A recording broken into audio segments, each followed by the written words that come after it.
Hello and welcome to Neuroshambles, the podcast that aims to shine a light into some of the murkier corners of what it's like to parent neurodivergent kids.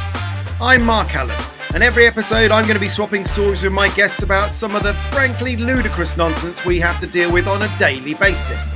So, if you're anything like me and you're feeling frazzled, overwhelmed and pretty much an outcast from polite society, join me.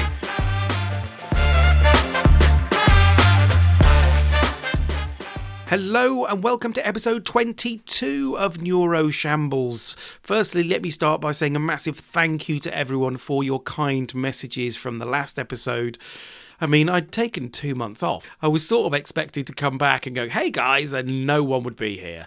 You may well have just sort of got interested in something else and moved on. But fortunately, seems like lots of people still listen to it. So that's an absolute pleasure. We've got another absolutely cracking episode lined up for you where I'll be meeting a new guest who's a genuine inspiration. We're talking about a new topic of the week, and we'll also be discussing neurodiversity champions, tiny epic wins, and of course, those what the flip moments. So, I'm going to stop talking and we'll get started. Meet the guest. So, my guest this week is someone that I've been following on social media for quite a while now, and I've been trying to get him on the show for probably about 6-7 months.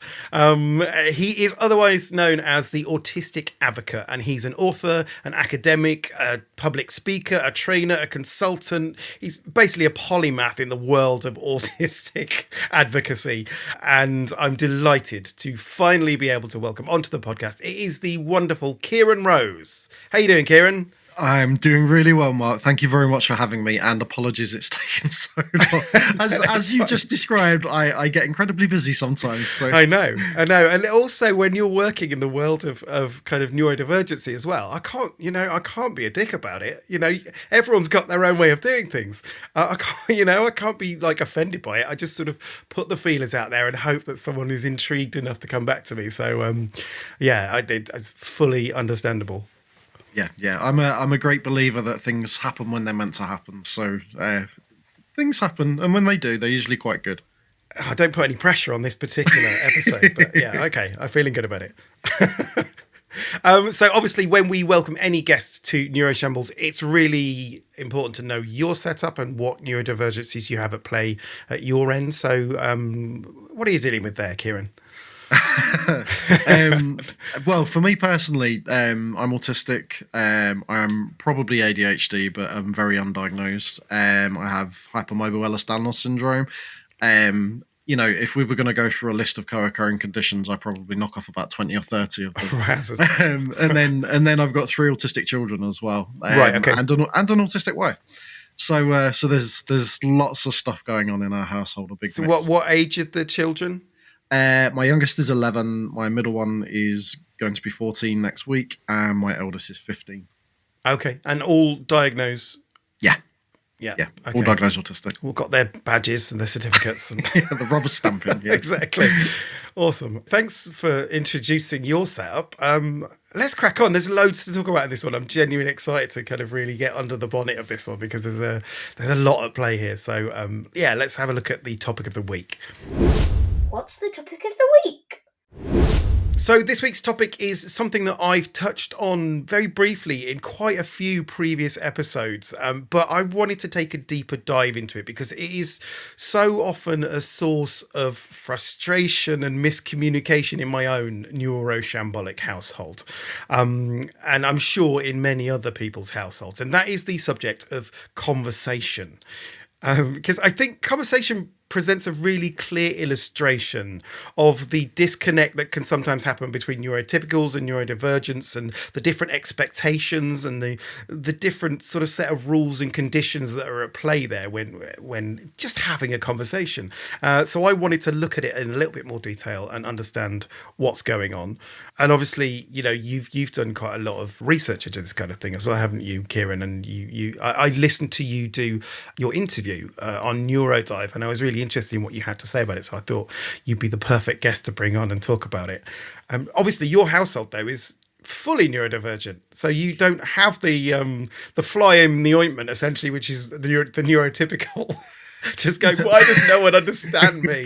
I mean, we don't have the neurotypical problem as such, but we definitely have the clashing communication needs of 5 multiply neurodivergent people living in the same household. So that's slightly different, but yeah, it's still communication barriers are still a thing. Yeah, obviously, I feel, as you say, the neurotypical problem. I do feel a little bit like that in my household because I have different expectations of conversations, and that's a tricky thing to navigate when no one else really plays by the same rules. Nor should they. It's just kind of understanding how it all pieces together.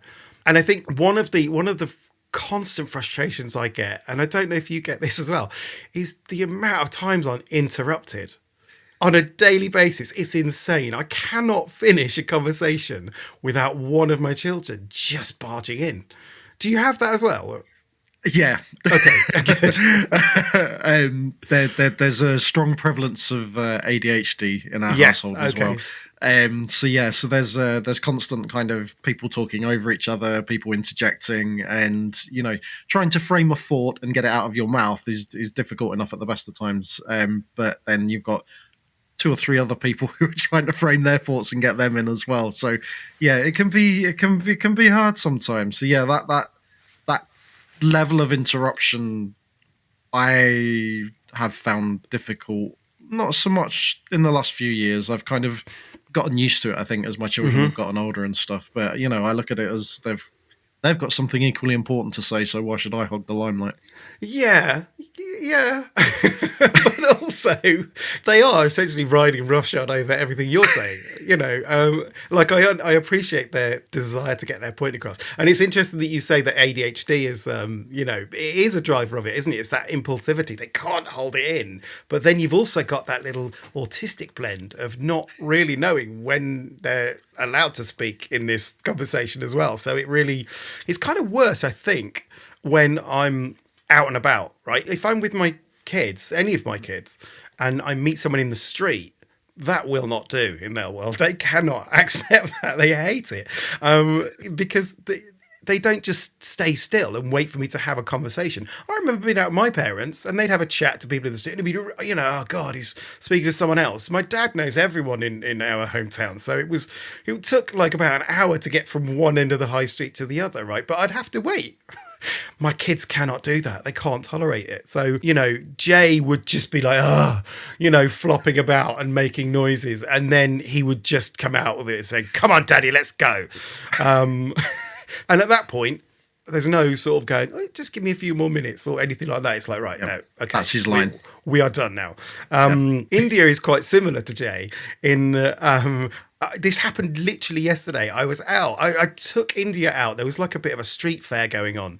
And I bumped into someone that I knew and I hadn't seen all summer. I've been quite isolated this summer holidays because, neurodivergent kids not really getting out there and playing that much. And, I'm also solo parenting, so I can't really go out with everyone very easily. So I've been sort of like isolated. And then I saw someone I hadn't seen in ages and I was like, oh man, it's really nice to have an adult conversation.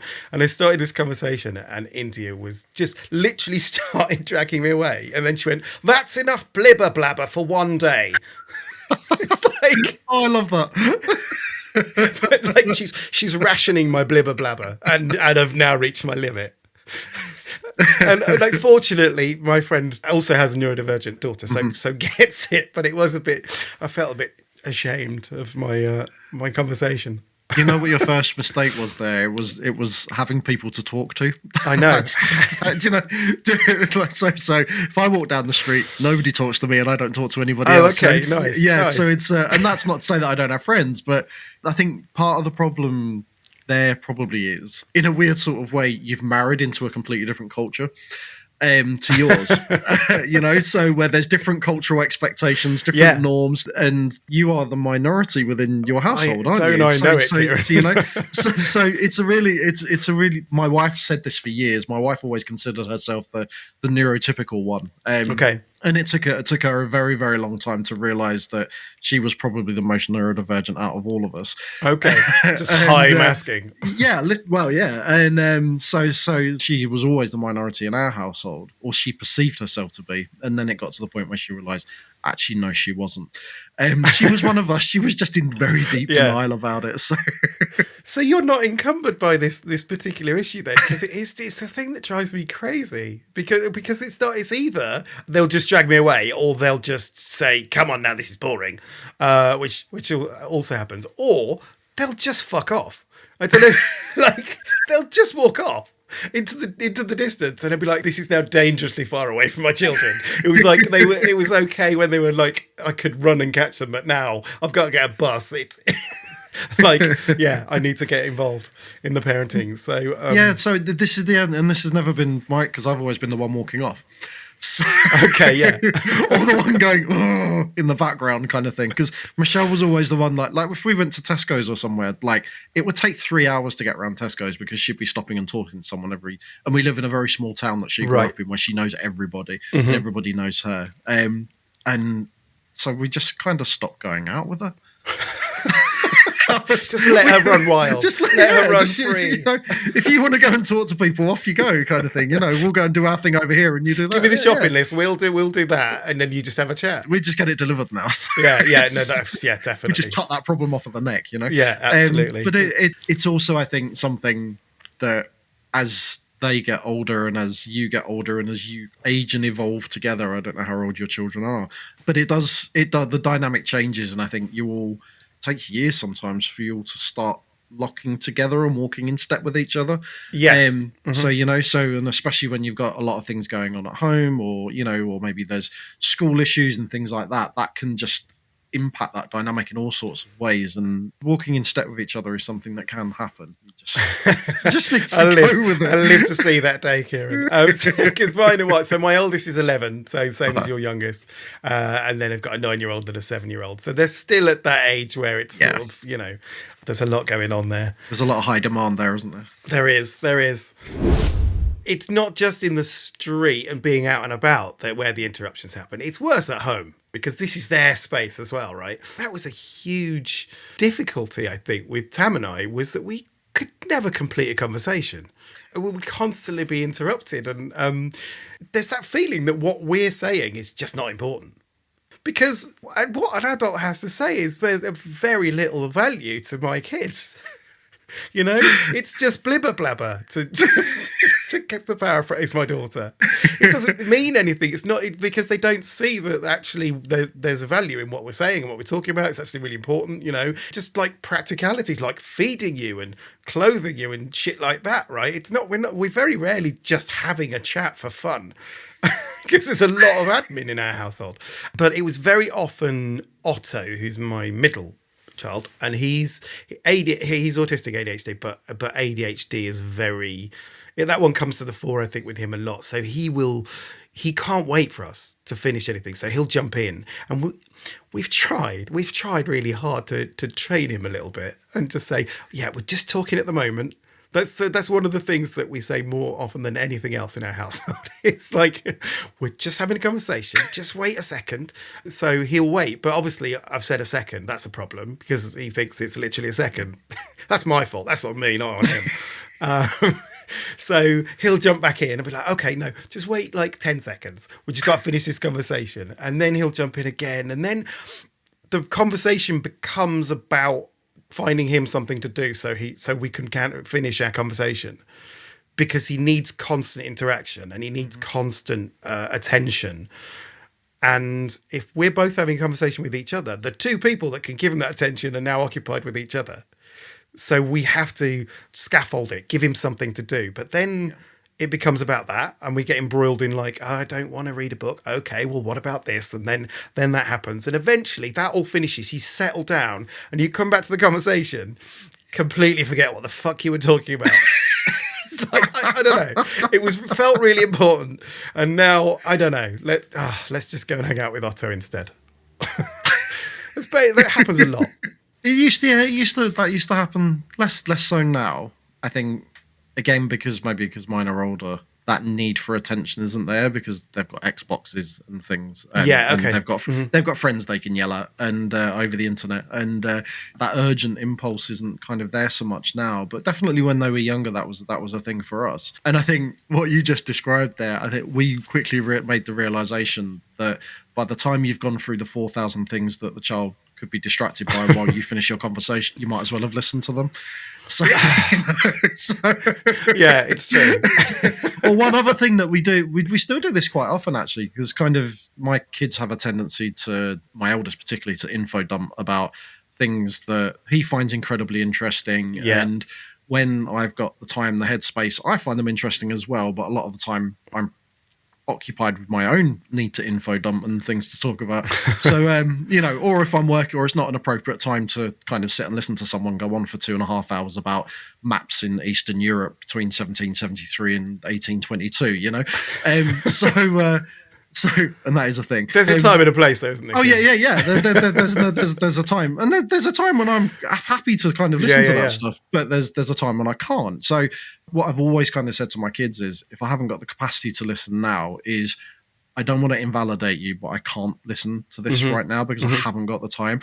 Go away and do a voice recording. Go away and write it down. That's a good idea. So, but you have to listen to it. That's the thing. You can't tell them to do that and then pretend that you've listened to it. You actually have to listen to it. Yeah. But you can do it on double. You can do it on double speed or triple speed or whatever. So you get the gist of what they're saying. But then they go away feeling validated. And also, then you get to carry on doing what you're doing. I genuinely love that idea. That's a big J thing, and so he's a bit older, and info dumping is really important to him. He needs to just get it out, and he'll just interject and start talking at us, regardless of whether we want to or not. And he won't really be swayed by us saying we're talking because he'll be like, "Oh, that's just boring," and then he'll just plow on. It's basically conversational carjacking. He's just jumped in, he's taken the wheel. We got no option to go along for the right. Yeah, exactly. It was our own fault. So it's absolute madness. But I do sometimes say, look, I can't listen to you at the moment because I'm really busy. I'm doing lots of things at the moment. I can't listen. And he'll just go, I don't care. You don't need to listen. I just need to get it out. Which I love. It's just like, he's so honest about it, and he'll just he'll just keep going. He just leave it on in the background. That's the thing. I mean, that's a really lovely thing that he can say that to you, because I think what we often do is think that person's looking for attention, and often they're not. They're often just looking for acknowledgement. Yeah. Yeah, absolutely. One of the interesting things that's crept into our household is selective mutism, which happens quite a lot with India at the moment when she's overwhelmed, when it's too much. And that hasn't happened until relatively recently. I think India is unmasking a little bit more now and understanding a bit more about herself. And when she gets frustrated, which she does quite a lot in our house, it's quite a frustrating household when she's not being listened to, or she's being talked over, or someone has just done something mean and not really thought about her feelings. She's got this really burning sense of injustice, and it consumes her, and she just goes inwardly like really furious, and then she'll just stop talking and just seethes with rage, and it's really difficult. It's so hard for me because I talk about it. What's going on? I want to be a problem solver, right? I mean, it's just in my nature. I want to fix problems, and so if she's having a tough time, I just like, what can I do to make it better? But she can't communicate, and it's really hard to take. Do you have any of that in your household? Any sort of yeah. Okay. That's me. Okay, right. So I don't know a single autistic person that doesn't have a really complicated relationship with speech. Even those of us that are, very good speakers. I mean, I speak for a living. That's a huge part of my job. But speech is also really exhausting for me. Yeah. And really complicated, and I have to think incredibly quickly about what I'm going to say. So I'm cognitively thinking about what's going to come out of my mouth before I say it. So that's happening at real high speed, which is, you don't always have the time to do that. And especially when you've got other sensory inputs coming in, or you've got emotional stuff going on. Which is where the frustration comes in. Which is where the frustration comes in, yeah. So there's a kind of distinction between what's called autistic verbal shutdown and situational or selective mutism. It's called situational mutism now. That's kind of selective sounds like you're choosing to do it, which you're really not, So yeah, okay. Thanks for correcting that. So it's more of a contextual thing. So what verbal shutdown is where you're in a situation where you're feeling anxiety, whether that's because you're angry or you're sad or you're scared or whatever, or you're even happy.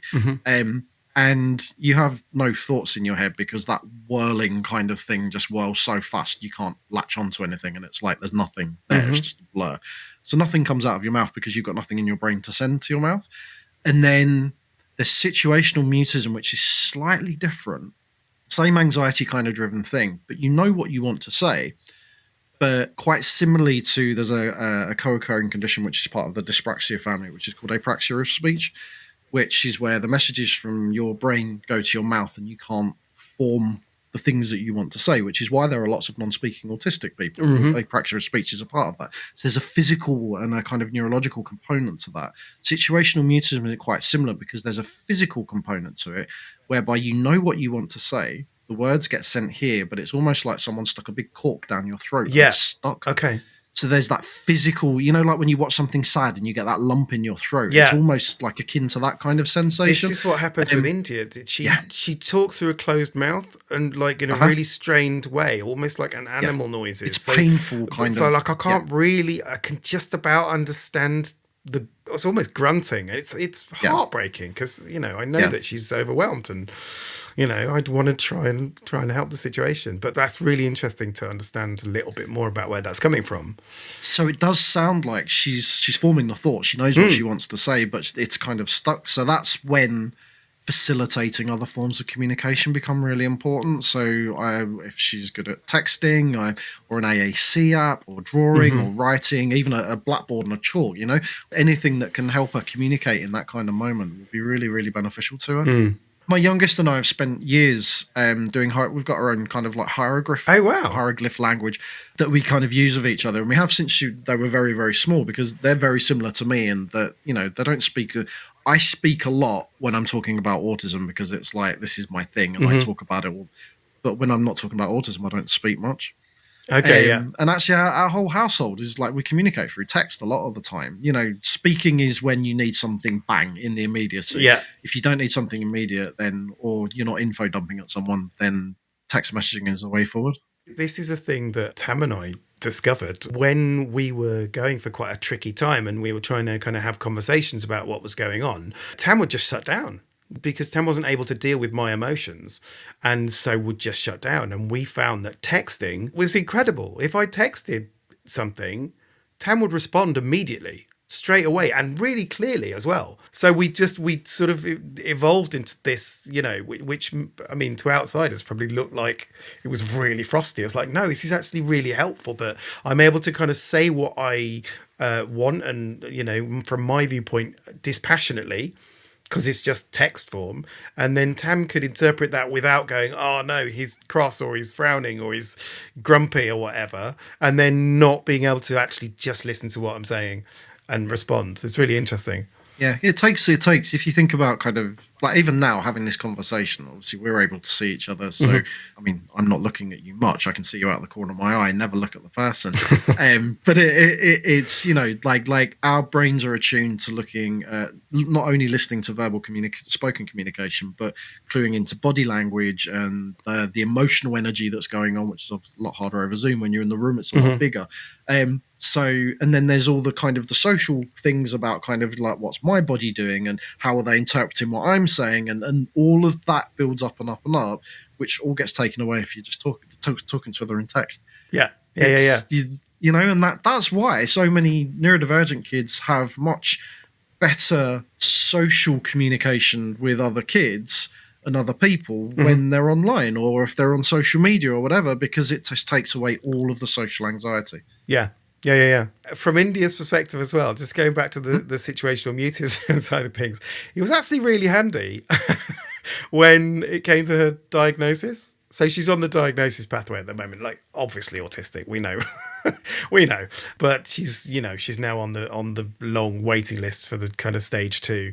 But when she went in for the stage 1, she walked in and completely ignored the person who was sitting there. And she went, "Oh, hello, can you tell me your name?" And India just shrugged and walked off. Didn't say a fucking word, just shrugged and walked off. It's like, yeah. So it's like, you don't need the rest of the meeting at that point, right? That is just like, we're done here. You've passed with flying colours. I'll see you in stage 2. But it was, yeah. So it's a good indicator, because I don't know of any neurotypical child, like they might be a bit shy, but they wouldn't shrug and walk off. Like that is next level. The exact opposite of situational mutism in my house is Otto, who just talks, just cannot stop talking. Yeah. He's hyperverbal, right? Is that's the thing? That's a recognised thing, hyperverbal communication. Yeah, definitely. Have you met my wife? No, I've had email exchanges and I loved it. It was so just like, this is what I'm thinking, and I'm going to put this on it was like wonderful. And I really got to connect with people like that. And that's exactly what Otto's like as well. There's no filter, and he almost just needs to talk about anything, just needs to get it off his chest. And I think, is that kind of, again, a predominantly ADHD trait? I think so. I think it's usually an indicator that the H is quite prevalent. But it's also a momentum thing, that once somebody starts, that actually once you get in your groove, it's really hard to put the brakes on. Yeah. Even if you want to put the brakes on, sometimes you keep going. Like, again, if you had a conversation with my Michelle, she's exactly the same. I've read that the reason for this is potentially because he doesn't have very developed listening skills. I don't know how true that is, but that is a facet of his character. And it's almost like he's overcompensating, because it's like, if I don't stop talking, I don't have to listen. And it's also propped up by his way of having a conversation, because it's very scaffolded, as I've mentioned in other episodes.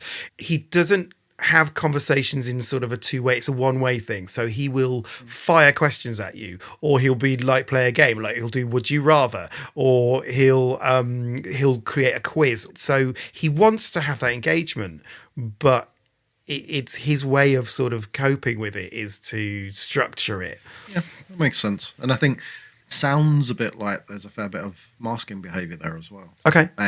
So, you use the term overcompensating. So, if he's unsure of how to interact in that kind of moment, or he's not able to kind of pick up the cues that other people are able to pick up, then firstly, if he's not picking those things up, then he's not going to get those messages. So he'll just carry on doing what he's doing. But secondly, as well, if he's kind of feeling a bit anxious, or, there's an underlying kind of worry or anything there, or there's maybe always an underlying worry. There's always a worry. Yeah. So it does sound like might be that as well. But as parents and professionals around us as well, we often get quite hung up on these things. It's like he's not able to process like auditory information. Maybe he just processes it differently. So we're very good at objectively kind of saying this is right and this is wrong, when in actual fact, there's nothing wrong with what he's doing. He just does it differently. He's really happy with it as well. And it's not. Yeah, I find it quite socially sophisticated in a way. Like he brings people in. He's aware of that. So it isn't just. It's a very different thing from a lot of other kids that I've met. So I find it quite charming, but I do think it can be a bit much sometimes for other people. It can be a bit overwhelming when people are like that, can't it? The thing is, in my family, my kids are all so different. It is like if you were going to write a sitcom. They've all got, the characters are all so unique and also conflicting. So you've got the situationally mute, the hyperverbal, and then you've got Jay, who is just special interests. It's the monotropism, where he is so conversationally super confident, but only if he's talking about something he's interested in. Otherwise, he's not interested at all, and he will just tell you, it will just shut you down immediately. And it's the only relatively recently I understood the term monotropism. I knew what it was. I'm subject to it every single day, but I didn't actually have a term for it. Which is, if you explain it to some of the listeners who aren't familiar with it, How long have you got? I mean, the short and sweet version of it is autistic and also ADHD people use our attention in a very, very different way to everybody else. So that's looking at, all of our sensory information that all humans are kind of taking in and using as kind of fuel for our brain to figure out what's going on in the world. For autistic and ADHD people has a tendency to be pushed into our heads and out for our kind of eyes in terms of what we're paying attention to.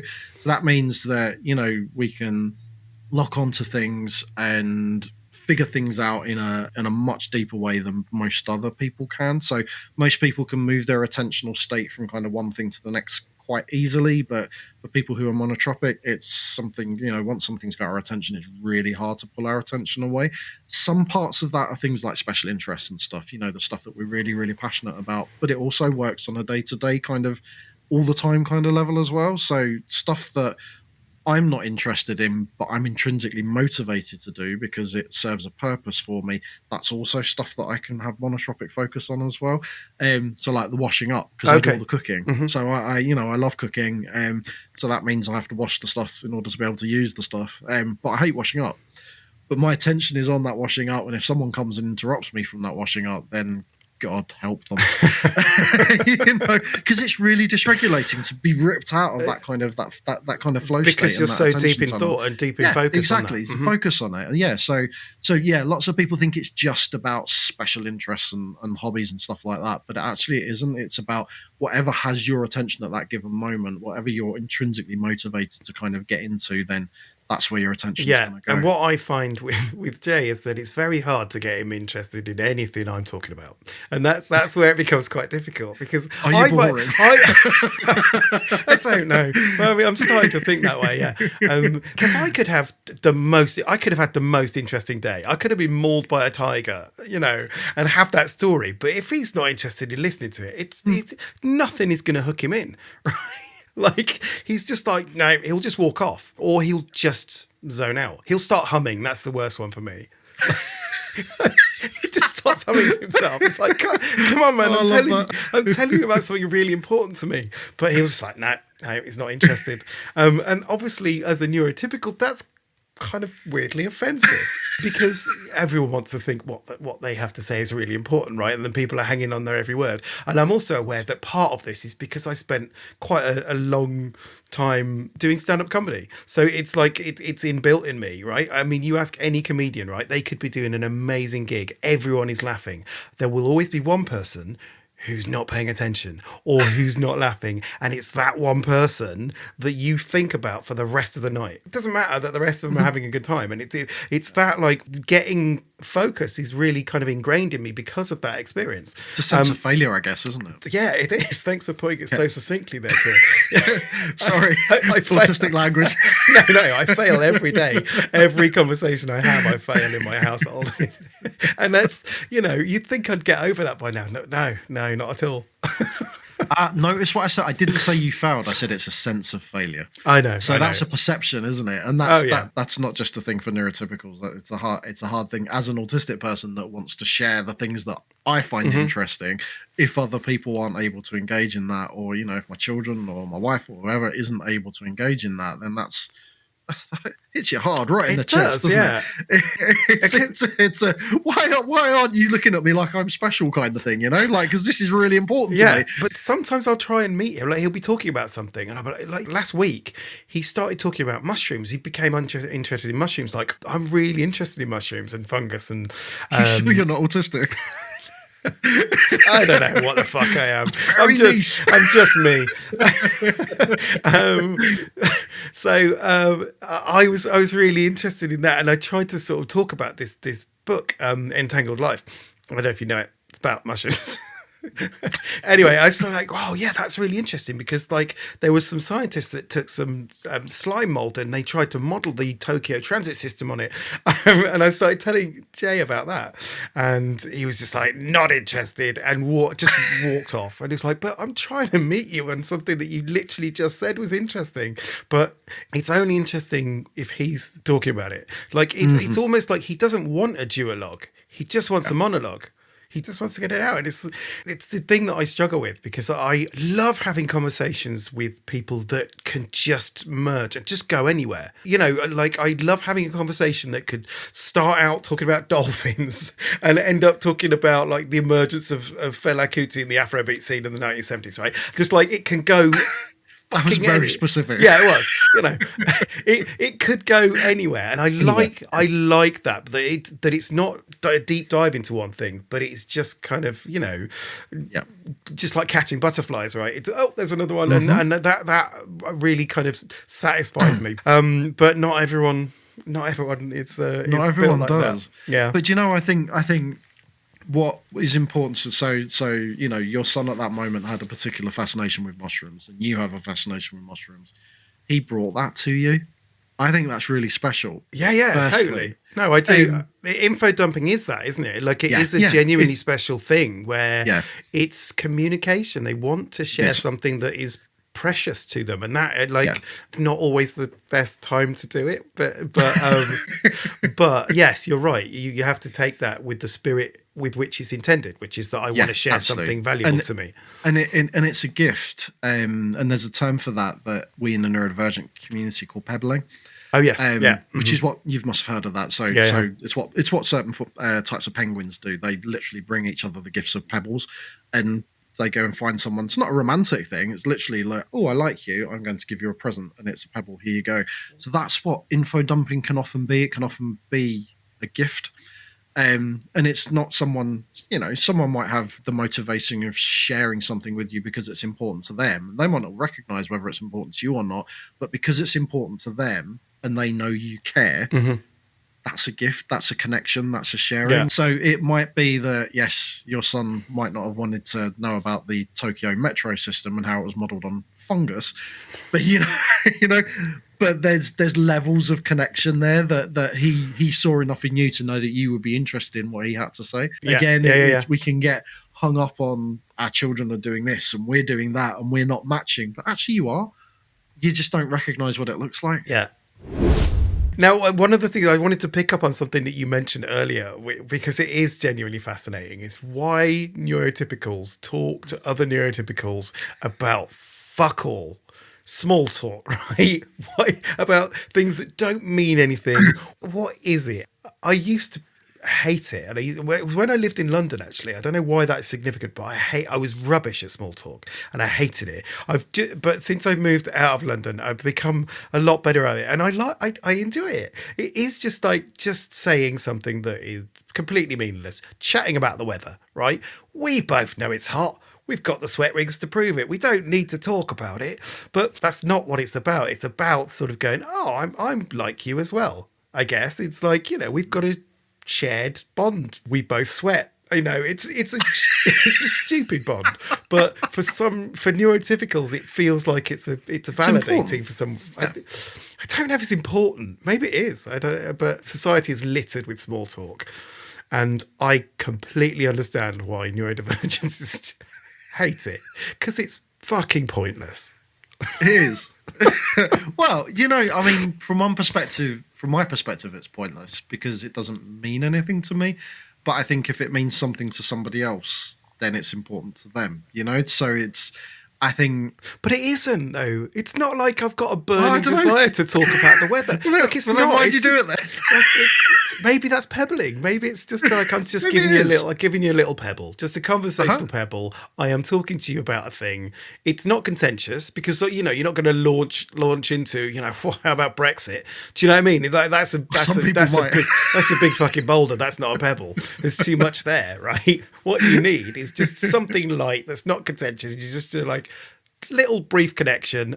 There are other relatively sound people out there, and then you go about your business. But that's how I perceive it. But I don't know. It's a very complex social thing, isn't it? Small talk. It is. And I think from the way that I look at neurotypical communication and how much small talk, that constant seeking of reassurance from other people, that constantly seeking connection with other people, and it's not something that I need. You know, no. I don't need constant reassurance from other people, and that's not because I'm egotistical or arrogant, or I just don't need it. It's not part of my makeup that Yeah. I need to find that from others. I think maybe this might be the difference kind of between being monotropic and being polytropic, like not monotropic. So polytropic means multiple and mono means singular. So you can use this as an analogy for that. So, you know, if like I said before, if you're monotropic, you're deep diving, you're seeking something meaningful, like the meat on the bone, you know.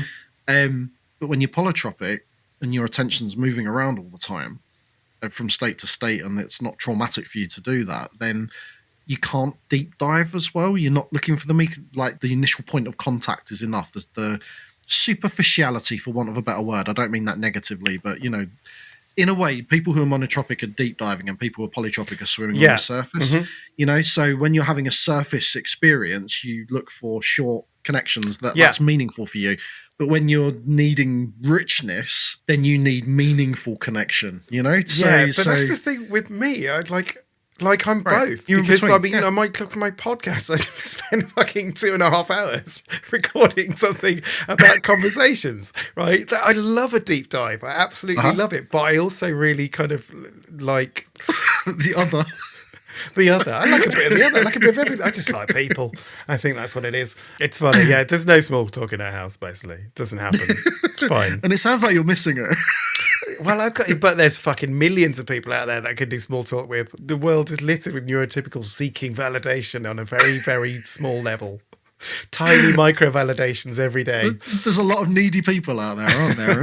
I mean, I'm probably one of the neediest, to be honest, Kieran. So it's fine. But I think there's also that sense of, you know, that if we're going to, you know, we're being very binary, saying some people are monotropic, some people are polytropic, whatever. Yeah. There are obviously overlaps between them. Nothing's ever binary. Everything is grey. But if we're going to be binary for a second, if you think about historically, autistic people have been seen as logic driven, whereas neurotypical people are emotion driven, you know? So there's different needs there. It's different cultural needs, different communication needs, different expectations. And unfortunately, one of those groups wields all the power and the other one doesn't. One of the things that I found in my household when Tam and I were together is that very often we'd approach conversations from totally different angles. I don't mean thematically. I don't mean, you know, in terms of our comprehension of that topic, but where we were in that day, at that time of day. So I work from home remotely, and I don't see that many people. Tam is a teacher in a secondary school, so sees hundreds of people and has hundreds of interactions a day. So at the end of the day, Tam would come in, I'd be itching to talk to someone. I've not seen anyone all day, so I want to have this conversation. And Tam is fucking done with conversation. Tam did not want to have any kind of conversation at the end of the day. And before we understood that, when we both assumed that we were both neurotypical, that was actually quite difficult for me to kind of deal with, is Tam just going like, just being off. And then we understood it a bit more, and it's like, oh, actually your social battery is completely drained. Like, you are exhausted. And I get galvanized by conversation and by interaction. It's something, I don't know if it's a thing with all neurotypicals, or, well, nothing is a thing for all neurotypicals, just as nothing is a thing for all neurodivergents. But is it more prevalent in neurotypicals that social interaction, it tops up your social battery, which it certainly does with me. And when we understood that happened, that made it slightly easier to handle. So Tam would be reading and I'd walk into the room and sort of try and start a conversation, and Tam would just roll their eyes and put their book down and sigh. I'm like, not feeling this then, are we? Okay. And I think it's the context of a conversation is important. It's so important what you said, you know, that you thought you were both coming from the same place. Yes. And then at some point you made the realization that you were both having very different experiences. And I think in any relationship, I think it's really important to recognize that your experience is yours alone, and that the person that you share your life with is perceiving an entirely different world that you are, with their own thoughts, their own feelings, their own experiences, their own strengths, weaknesses, whatever. And that, again, comes back to kind of boundaries and honest communication. And that ability to do that is not something that we, as we are children and growing up into adulthood, that we're not encouraged or taught how to do. Yes. That we're not taught how to have boundaries with other people, or that we should have boundaries, and we're not taught to have honest communicate, because that's neurotypical communication, is dishonest communication, isn't it? Yeah. Where you're busy reassuring other people and not thinking about yourself and your own needs. Yeah. And this same thing happens with my kids when they get in from school, and how exhausted they are and how many interactions they've had. And I'm like, hey, tell me about your day. I mean, I don't do that now, but when they first went to school, they'd be like, oh, so what did you do today? And they're just like, done. They're just done with it. They just want to just get back and just have their own space and not, their battery's drained. Yeah, it's really interesting kind of just thinking about the context of where each person is before that conversation even happens, which I've only just really been aware of, that, India at the end of the day is typically just absolutely knackered and just is really emotional, and there's no point in trying to have a conversation then. We need to be calm around each other and quiet around each other, and that's okay. And just having an awareness of that, I think, is quite useful. I think that also speaks, if your children and Tam are and were coming home in that state, I think it speaks volumes to the environments that they're being asked to be in as well. Yeah. School environments aren't appropriate for them whatsoever. Yeah. Nobody should be coming home feeling like that. That it should be, you should be, yes, be tired, but you should be positively tired because you've been thriving and enjoying your time and learning and being fascinated with things. And I mean, maybe it's me though. Maybe I'm a bit much, Kieran. It's possible. It is possible, like you said, like sometimes people who are hyperverbal can be overwhelming. Yeah, maybe I'm hyperverbal. Maybe you need to look in the mirror. One of the other things in my household, which I've had to learn to not get offended by, again, a lot of my life is just walking around trying not to get offended by my own family. Oh, bless you. But it's because like I say, I'm the odd one out, right? So I'm just like, I know that you're not doing this to be offensive, but if I'm talking to someone, very often they're doing something else at the same time. Right, they don't stop what they're doing to listen to me, which I think is a neurotypical expectation. If I was talking to some of my friends who are neurotypical and they were doing something, I'd walk in and start a conversation. They'd stop doing that and then have a conversation. Or conversely, if I'm doing something and they're talking to me, I would stop and we'd have this conversation, and that would be the thing we're doing, right? But neurodivergence, fucking multitasking in my household is off the charts. And I always project neurotypically and go, well, you can't be concentrating on this conversation if you're like packing your bag for tomorrow, or if you're like writing a list of shopping that you need to put on the Asda shop or whatever it is, right? So I always get really annoyed by it. And it's only now I'm like, oh, that's just how your brain works. Like, you have the capacity to do that and I don't. And it's a bit weird to get offended by it. Now I know that that's what's going on. But I try and just, because Jay, again, like with his humming, you're going to tell me that you test your children, aren't you? Yeah, I do. Whether they're listening or not. Just in case. And they always pass. And so it's like, I've stopped testing him now. But it was just like, what did I just say there, Jay? And he'd just repeat it. And he'd still, mid-hum, he'd stop and he'd repeat and then carry on humming again. It's like, oh, okay, so you were listening and you're just not interested enough to actually, stop what you're doing. But again, that's a projection, isn't it?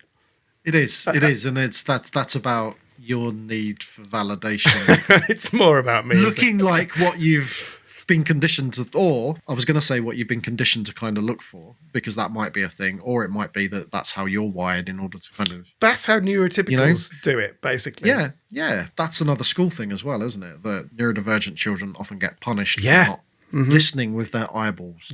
Not listening with your eyeballs. I don't listen with my eyes. And that's exactly. It's ridiculous, isn't it? And I actually listen better when I'm doing something else when someone's talking. So like while you're talking to me right now, I'm looking at you like out of the corner of my eye. I'm kind of I'm pointing at the screen. I don't know why I'm pointing at the screen.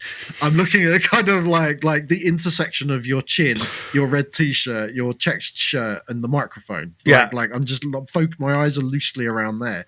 But I'm also playing with my pen constantly. How dare you, Kieran? And, how dare you not give me the full attention? The thing that saddens me is that historically we've been told we can't be like that because it doesn't look right. Yes. Yes. And that's to be punished for doing things the way that you need to do them. and to be told that actually no, you have to do it the way that I'm telling you to do it, which is to the detriment of you. That doesn't even make any sense. Absolutely. If you learn less well, if you're paying attention with your eyes, if you're looking like you're paying attention, then what is the point? Oh, fidget spinners are strictly for this as well, though, isn't it? You know, you need some kind of outlet if you're neurodivergent, and that is an acceptable outlet.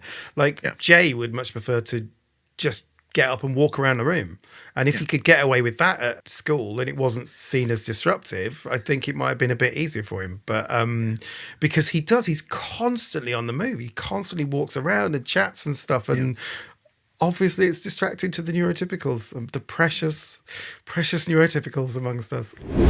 I think one of the most difficult to navigate conversations is group conversations, because I think when there's a group dynamic at play, it is fraught with jeopardy for neurodivergent and neurotypicals as well. But neurotypicals are sort of operating on a set of understandings and a set of social conventions that have just been picked up by osmosis over time. Whereas my understanding is that neurodivergents have to actively think shit through in a group conversation that is just not even in my brain when I'm doing that. I don't know, how do you navigate that sort of thing?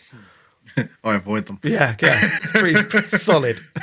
I think, well, first of all, we're in a group context. Where's that group context happening? Usually it's somewhere very sociable. It's an informal kind of a formal thing is a very different thing, because usually there's a structure to it, like a meeting or whatever. But, so it might be happening in a pub or a cafe or wherever. So the conversation isn't just the thing that's happening, because there's all the other stuff going on as well. Yeah. So there's all that dynamic before you've even got to the conversation that you're trying to process, the 17 different conversations going on around you. Your brain is seeking something that's intrinsically motivating or interesting to it. So that might not be the conversation right in front of you. That might be the conversation over there. Right. So you might be trying to listen because you're being polite to what's going on in front of you, but your brain is going, no, I want to be over in the corner. Because that's far more so you've got all that going on. And then you've got this culture clash. I mentioned culture earlier, like you marrying into a kind of different culture. So the culture of neurotypical communication, bidirectional communication, is very, very different to other cultures' kind of communication styles. Turn taking is a massive thing. Yes.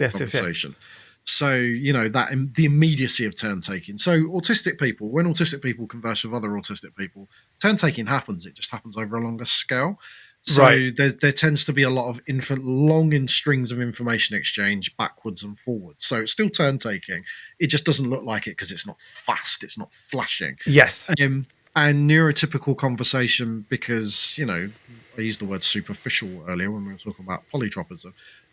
Tends to be small talk, things like that.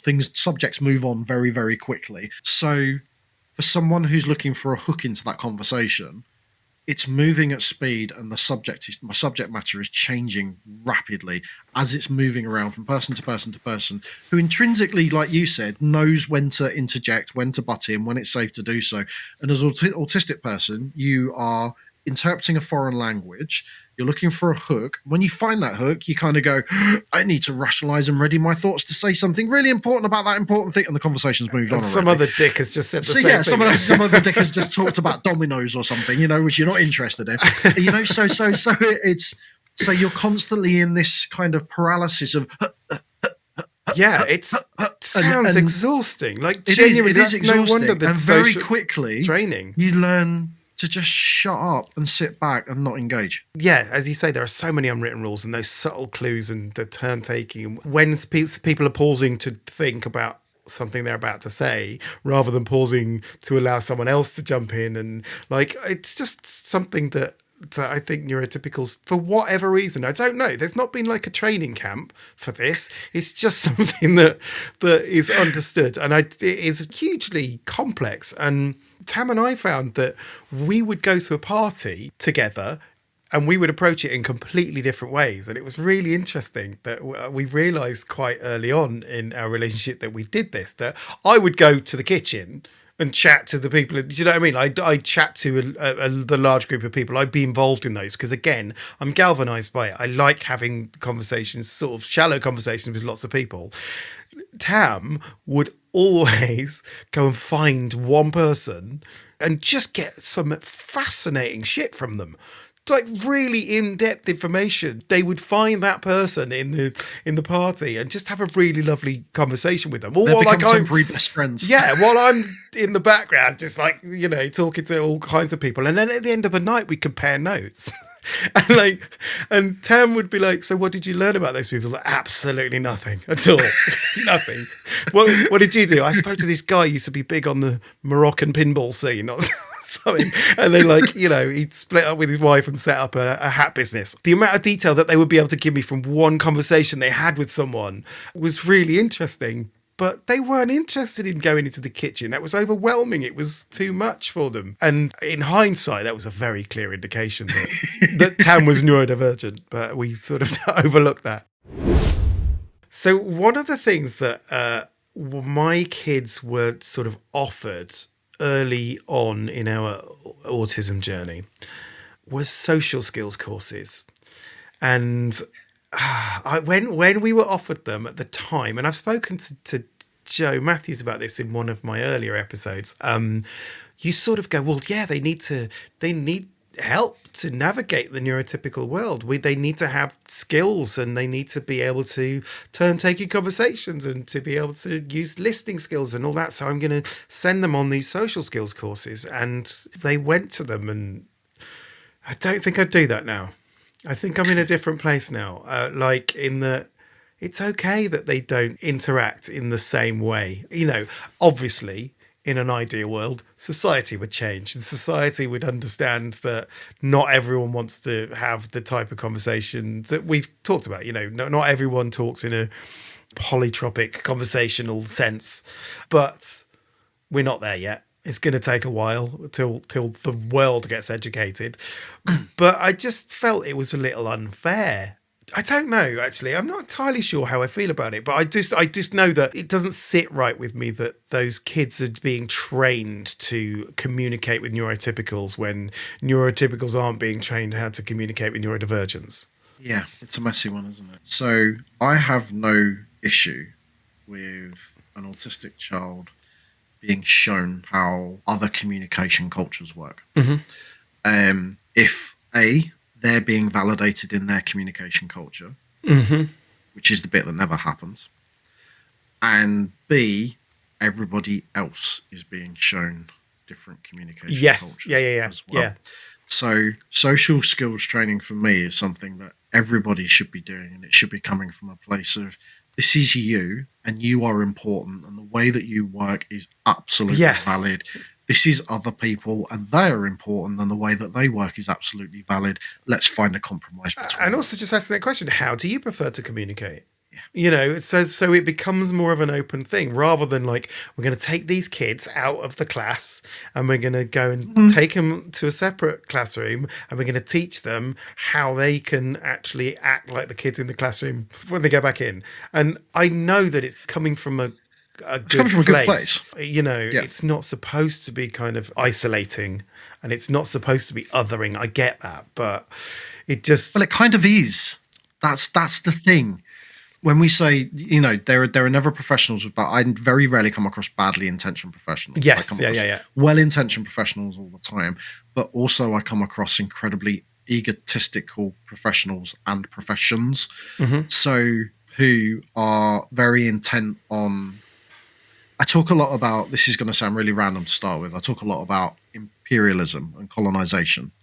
So what we're talking about with social skills training is neuro-colonization or neuro-imperialism.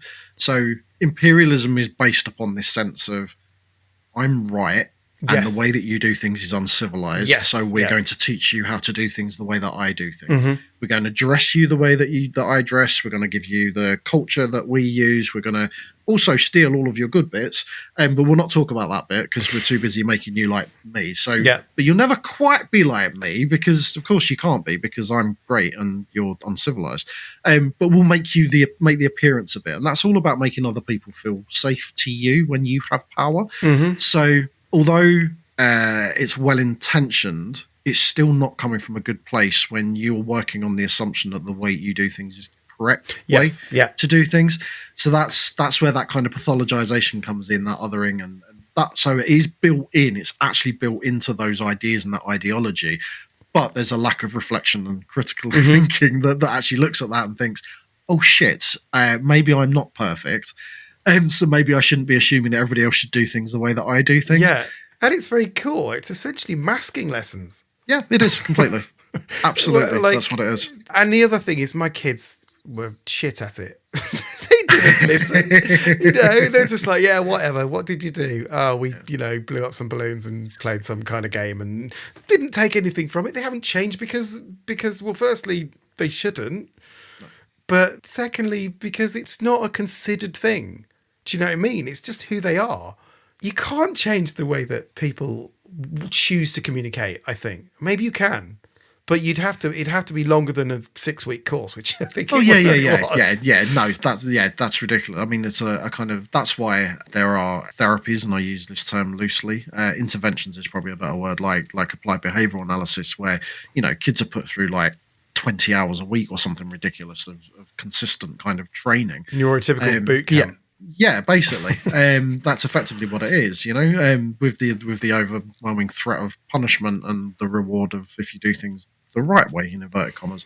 That's effectively what social skills training is. It's a diluted version of things like applied behavioural analysis. Mhm. So it's all behavioural therapy, and all of that comes from this really arrogant space of you're not like me and I'm right, so we have to make you as much like me as possible. Yeah, I mean, I like, devil's advocate. I don't think that's the place that it's necessarily coming from. I think, well, certainly It's not not the cognitive not place. consciously. Yeah, No. But it is more, to say, well, the world is neurotypical, and you are going to encounter a shitload of neurotypicals. So this is how you can learn to communicate with these people, because they're fucking everywhere, and you need to get you need to have some kind of skills to be able to deal with these people. However, that isn't, I much prefer the way that we were kind of looking at it at the start of going, why don't we all have that conversation in the same room of how do we communicate and how do you communicate and what are the differences, and identify that in yourselves, because there may be some neurotypicals who are like, yeah, I don't like talking to lots of people either, and I'm neurotypical, but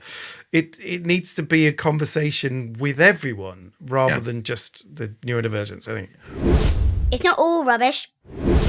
So I just wanted to look at the positive side of all of this as well, because I think there are positives. I think one of the positives is that no matter how our kids choose to converse with us, whether whether that's info dumping or hyperverbalism, they want interaction with us. It's a really important sign that, they do want to interact. And I recognize that this isn't true of all neurodivergent kids. I know that. And, I'm very thankful that my kids are verbal and sometimes too verbal, but that's okay. That's who they are.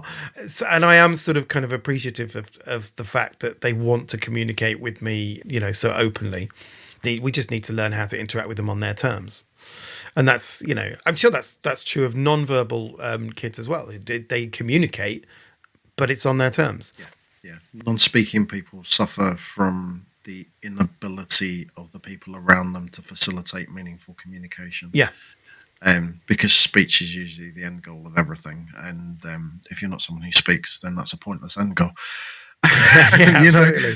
And again, you're judging people by your own rules. Again. Yeah, exactly. But you're applying arbitrary kind of guidelines based on your experience and what you need rather than what they need. And that, unfortunately, is how so many of the professional systems are set up around us. Yes, absolutely. It's to take people to where they're expected to be, not where they need to be. Those two are often very not the same thing. And it's, I've got three children who speak in various different degrees. My youngest is a kind of minimal speaker. I would classify myself as a minimal speaker as well. Even though I can, Alice, I can. You're doing a great job, Kieran. Verbalize very well. I know I can verbalize very well, but like I said earlier, it's exhausting for me to do. Like after something like this, I won't talk to people tomorrow. I build that into my life. That when if I have to go out and work and I have to do lots of talking, then I build downtime for myself so I don't have to speak. And communication is so important, but communication isn't speech. Yes. Speech is a part of communication. It's actually a very minimal part of how we communicate. So if we're gonna be looking at positives, I think something that my family do particularly well is celebrating our uniqueness. Yeah. Our individual uniqueness and our collective uniqueness, and it's, I know so many other families that are either doing or starting to do the same, and it's so validating to see that people's lives change just by stop trying to keep up with the Joneses. Stop trying trying to interact with systems which are just causing you just so much harm.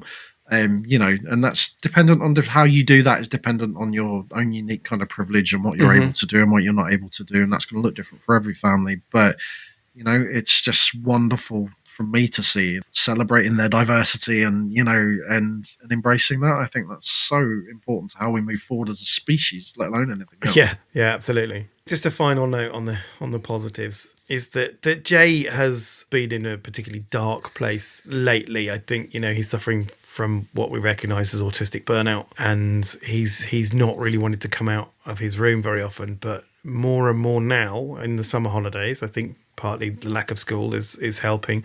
He's just sort of emerging from his room and just info dumping like just absolutely going for it. And it is just like, it's a sign that he's getting better or feeling more comfortable doing that, because he has just wanted to hide himself away from the world. So when he comes out to info dump today, he was like talking about plasma today. I just started info dumping about plasma, and it was just letting it wash over me and just going, this is fucking wonderful that you want to share this with me, because I know where this comes from and I know how hard this has been for you, and I've missed this. Not conversation in a typical sense, but I will take it every day of the week because it's an unexpected source of joy and I'm really loving it at the moment. Neurodiversity champions. Right, we're going to get on to the neurodiversity champions section now. This is the bit of the podcast where I like to ask my guests to suggest any people or organisations that are doing some wonderful things in the world of championing neurodivergency and supporting neurodivergency in the real world. Have you got any neurodiversity champions for us? Oh, I really should have thought about this because it's like, that's that point where someone asks you a question and you're like, oh, I've got a big list, but I can't remember anybody. I'm going to answer this a little bit differently because I'm sure you have people who come on and say this organisation and that organisation. But I'm going to be the obstructive neurodivergent person who does things in the wrong way. So one of my passions is teaching the history of autism, and the people within that who rarely get acknowledged are the people whose shoulders that I stand on as an advocate, the people who came before me, the many people who are still around, but many who are not here, who have laid the groundwork for people like myself, yourself, for other people to be able to step in to the roles that we have and to have the voices that we have. So there are a huge number of autistic people who are known about as being part of that history, and there are a huge number of autistic people who are not known about as well, who quietly got on with things and have not even ended up as footnotes in history. And I think it's super important for me as an autistic person that other autistic people, other parents, other neurodivergent people, other professionals understand and know the impact of that history, the good stuff and the bad stuff, and the role of neurodivergent advocates who came before us is not ever really acknowledged in people's learning about how the narrative of autism has evolved. So I'm going to champion the people who are no longer here. Right. And I would like parents, professionals, other neurodivergent people to go and seek that history and find that history out, because I see so many people talking about things without the knowledge that goes beneath it. Mm-hmm. Talking about things in superficial ways, picking up words, phrases, looking at other people talk. Like I talk about TikTok, I call it 60-second advocacy. Where it's like these are your top 5 neurodivergent things that we do in 60 seconds, and it's like you're talking about millions of people. You can't generalize like that, It's so, it's doing the work, and doing the work means understanding where we've come from. And so few people do that. So if you have the opportunity to do, I would urge people to go out and champion the people that are no longer here, but have put us in a far better place than we would have been 10 years ago or 20 years ago or 30 years ago or 40 years ago. Yeah, absolutely. Before that advocacy existed. So what I might do, Mark, if it's okay, is I'll send you a couple of resources. That I'm really glad. Yeah, I was going to ask you for that. That'd be great. Instead of me having to find links for all the people you mentioned.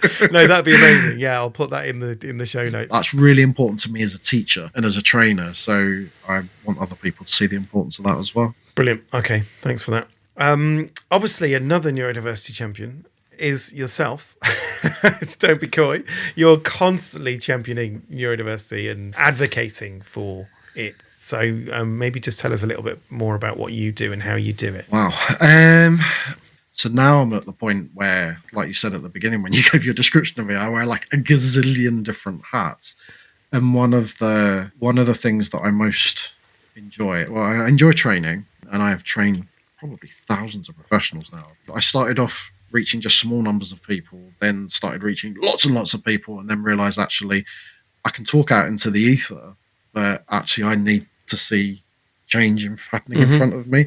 So I started doing consultancy work, and now I consult different local authorities, and NHS trusts, different organisations like all over the planet. Amazing. And none of that is said with the intention, it's just factually, it's not with the intention of blowing my own trumpet, because I'm not someone that seeks attention, and I hate attention.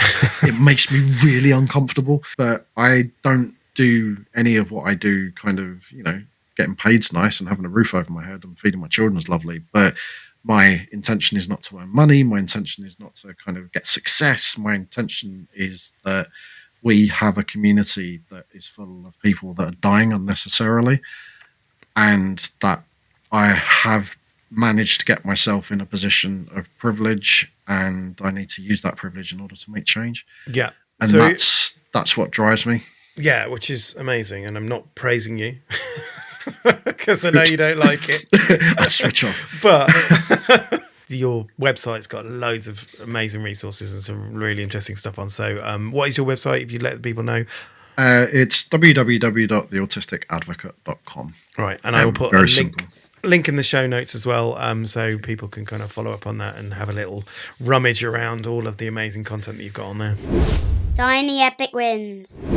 Okay, so we do the tiny epic wins now. These are the little moments that to a neurotypical family would be considered no big thing, but in our world they are considered epic wins. Have you had any of those recently? Well, with my eldest and my youngest, two different ones actually. I'll start with my eldest. So my eldest came out of school about 18 months ago, just turned 15, and he's very academic and hated every aspect of school and felt restricted by it. So when he first came out of school, it was a very big period of uncertainty for him, because he was very much conditioned to that school structure and needing that kind of structure. But he's got himself to a place where, he's looking at setting 3 or 4 different GCSEs because he wants to. Mm-hmm. So he spent all his time and focus on those rather than spreading his attention across 11 different GCSEs and coming out with probably average grades. He'll probably come out with top grades out of 4 or 5 because he's following his passion. Monotropic, isn't it? Yeah, funny that, isn't it? And to see him thriving in ways with which he's probably never thrived is just magic. And again, with my youngest, like I kind of sort of said earlier about, the experiences of school and the trauma that they experienced at school, and to see the things that they do. And the other day, we just happened to be talking about something completely random. And then they were like, oh, I was watching a video about this the other day, and blah, blah, blah, blah, blah, blah. And then they went like for 3 hours just info dumping on something that I didn't even think they had any interest in, Okay, so just being surprised by that, But the biggest thing for them is that they, like me, have hyperverbalism syndrome. So walking is difficult for them, movement is difficult for them. They experience a lot of pain, and they've had to have toenail surgery recently. But Livy has struggled to do physio because of being in pain and stuff. And then for the first time the other day, literally said, "Oh no, I'm doing my own bandages now. And also, by the way, we're doing physio 3 times a day," and just did it. Wow. And just, and this is the thing that so many parents worry about their children withdrawing to their bedrooms. And, if you give children the time and the space and you help them understand their needs, and that helps you understand how to meet their needs better and helps them understand how to meet their needs better. If you give them the space to do that, then you worry that they've withdrawn, that they've gone away, you've lost them forever. But actually, if you give them the space and you put the right things in place, then they will surprise you, and they will come back at you in ways which you never expected at all. And I think they're the most magical moments for me. They're the tiny epic wings, that it's like things that you never expected suddenly happen. Yes. Things that you were expecting but maybe put to one side because you thought, no, that's an unrealistic expectation. All of a sudden it's there, because they're ready. Because they're ready, and they do, and there's I can never pronounce it, and I won't pronounce it because I'll butcher it. It's the Maori term, which is loosely translated for autism. The word I won't say, but it means in your own space and time. Yes. And I think that is such a beautiful phrasing for what our children need. They need their own space, they need their own time, and they will produce magical things. It might not look like what you want it to look like, but it will be something magical and special. And if we put the right things in place for them, they will become very independent, very strong minded, perfectly boundaried adults, and that's all we can ask for our children. Yeah, absolutely. My tiny epic win is around a conversation I had with Jay, where I was talking about Donald Trump, right? As you do. As I do. We have that conversation a lot as well. Right. I mean, I'll be honest, I'm not a fan. And I'm quite glad of that. I just to clarify that at the start there. What a guy. No, I'm not a fan. And I started talking, I can't even know why, but Jay started asking me questions about stupid shit that Donald Trump had done. And so I sort of was like, oh, you won't believe it. And then I'd sort of mention something, and then he just started leaning in and he started asking me for more.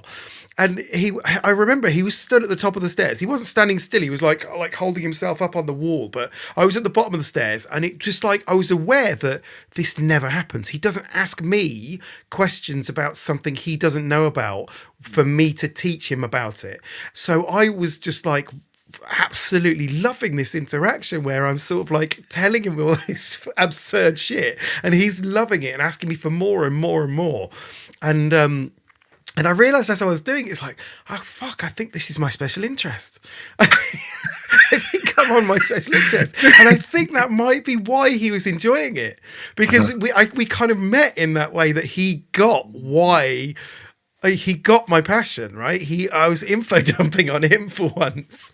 And it was just this really beautiful moment that we had, which was like probably about 10 or 20 minutes of just having this conversation. And then the other two tried to sort of ask me things. I was like, not now, kids, not now. I'm on a roll.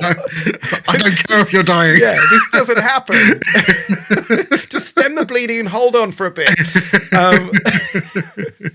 And it was just like that moment. I would like, then he was like, okay, fine. And then he just walked off. But it felt so like, it felt so wonderful to just have that little moment with him, because I don't have many of those. And it was a really, that was my tiny epic win. What the flip?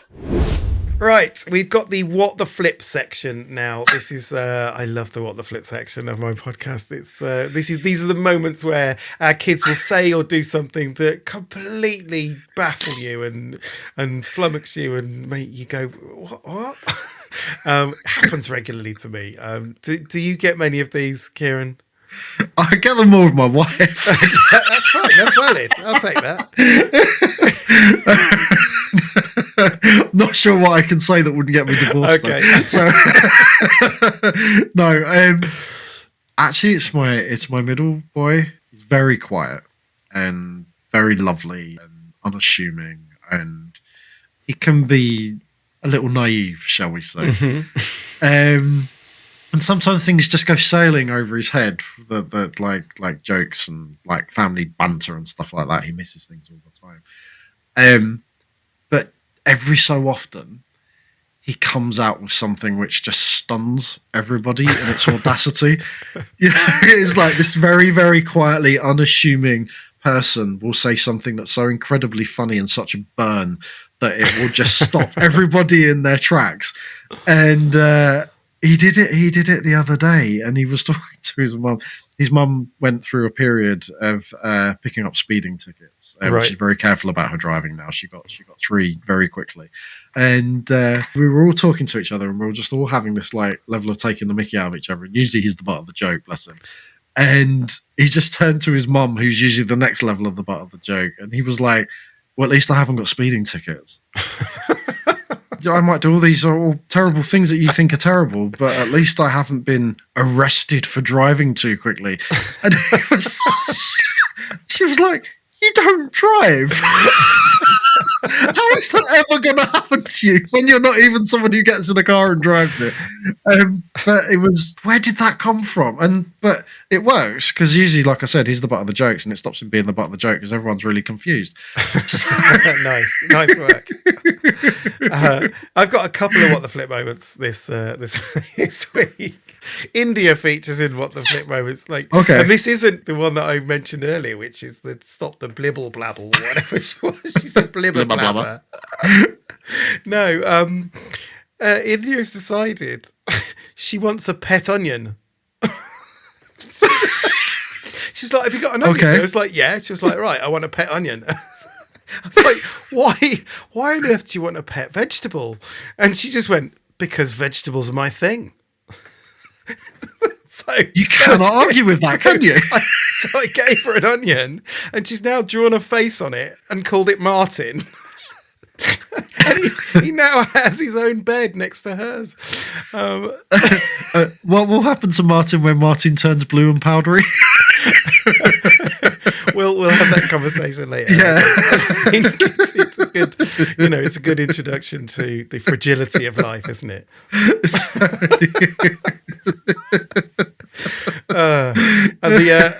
What was the other one? The other What the Flip moment is Jay, because Jay is very often comes out with something very acerbic and very withering. Uh-huh. And at one point, Tam phoned me, and Tam went, "Jay has just insulted me in the car, and I need to tell you because you just need to understand." I was like, "Okay, what did he say?" And Tam said, "You are as ignorant as a jellyfish. And just to be clear, jellyfish can be half eaten and still not feel pain." That's it. That was the you are as ignorant as a jellyfish. And half eaten jellyfish. And just clarifying how just to clarify, fucking ignorant they are, ignorant of pain. So that is really fucking ignorant, I think is the upshot of that. There we go. That's what the flip moments. I think we've reached the end of this particular episode of Neuroshambles. It's been a bit of a roller coaster. It's been it has, but it's just been absolutely wonderful to talk to you about this, Kieran. Thank you so much for agreeing to come on and talk about your neuroshambolic family. I'd also like to say a massive thank you to the audience for listening and continuing to support Neuroshambles. If you want to follow us on any of the socials, we are on Instagram and we're on Threads and Facebook.